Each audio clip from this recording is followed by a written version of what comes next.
Hai korang, saya Ai, saya dari Biji Sound. Hari ni Ai nak review satu speaker dari brand Alto, model TS408 2000 watt 8 inci.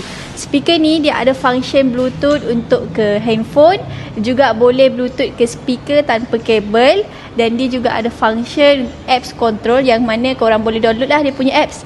Okey, yang ni bahagian depan, yang ni dia punya bahagian tepi, yang ni dia punya bahagian belakang. Jom kita review lagi dekat lagi.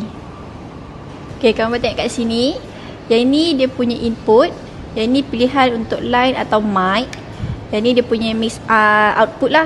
Yang ni volume untuk channel 1, volume channel 2. Yang ni volume untuk Bluetooth. Yang ni untuk pair ke Bluetooth lah handphone. Yang ni pair untuk ke speaker. Yang ni sub size. Dia punya ni large, medium and small. Yang ni dia punya EQ, live, DJ and custom apps. Yang ni dia punya charge. Okay, kalau korang berminat untuk dapatkan, korang boleh datang ke buy walk in ke kedai kami, Biji Sound, ataupun korang ke Shopee kita orang. Bye.